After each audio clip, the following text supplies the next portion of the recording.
Gli elfi e il ciabattino.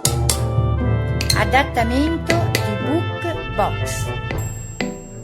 Sebbene Peter Schumacher lavorasse sodo e fosse gentile con tutti gli abitanti del villaggio, con la confezione delle sue scarpe non riusciva mai a guadagnare abbastanza.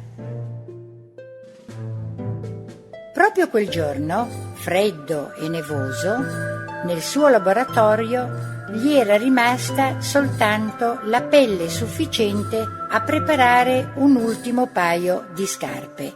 Quella sera Peter tagliò con cura la pelle preziosa e la mise da parte per la mattina seguente, quando avrebbe cucito insieme i pezzi. Al sorgere del sole, il mattino seguente, Peter era pronto ad iniziare a lavorare, ma, con sua grande sorpresa, vide sul suo tavolo da lavoro un paio di scarpe di squisita fattura. «Che magia!» disse Cecilia, sua moglie, mentre mettevano svelti le scarpe in vetrina, poiché il periodo degli acquisti per le feste natalizie era appena cominciato. Come volle la sorte, le scarpe calzarono a perfezione alla esigente signora Sniggins, che pagò una somma generosa per la perfetta calzatura. Con il denaro Peter andò a comprare più pelle, abbastanza per 2 paia. Quella sera si mise ancora una volta al lavoro, tagliando la pelle, e lasciò i pezzi sul tavolo prima di andare a letto.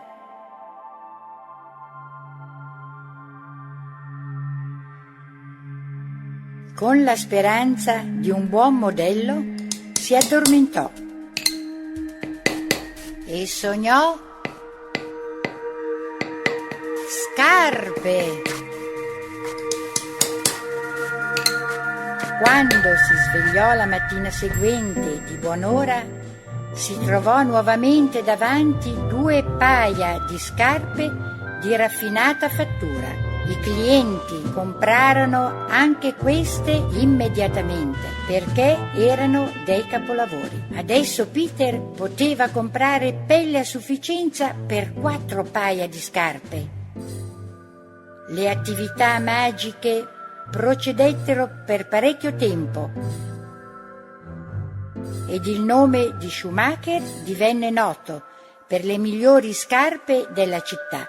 La vita di quei giorni era migliorata molto per Peter e Cecilia. Un giorno Cecilia disse: «Mi chiedo chi ci aiuti con tanta solerzia».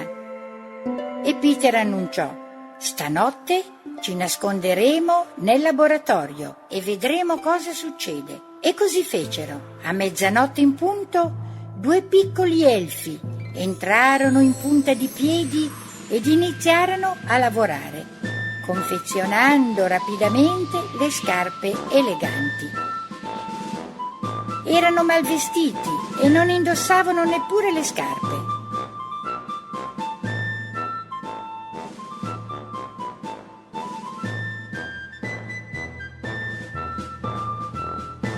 Allo spuntar del giorno erano già scappati, lasciando diverse paia di scarpe pronte per essere vendute il giorno seguente. Peter e Cecilia erano grati a questi piccoli elfi, ma erano preoccupati per loro, perché lavoravano tanto e con un tempo così gelido. Così Peter si mise al lavoro, confezionando 2 piccole paia di scarpe, e Cecilia cucì 2 caldi completini per ciascuno di loro. La vigilia di Natale, invece dei pezzi di pelle, lasciarono fuori le scarpette e i vestiti e si nascosero nuovamente. A mezzanotte gli elfi fecero la loro comparsa e videro i nuovi vestiti. Li indossarono in un lampo.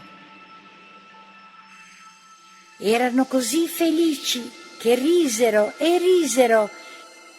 e, ballando, saltarono fuori dalla finestra e non furono mai più rivisti. Peter continuò a confezionare scarpe ogni giorno e lui e Cecilia vissero per sempre felicissimi e soddisfatti. E lo stesso fecero gli elfi.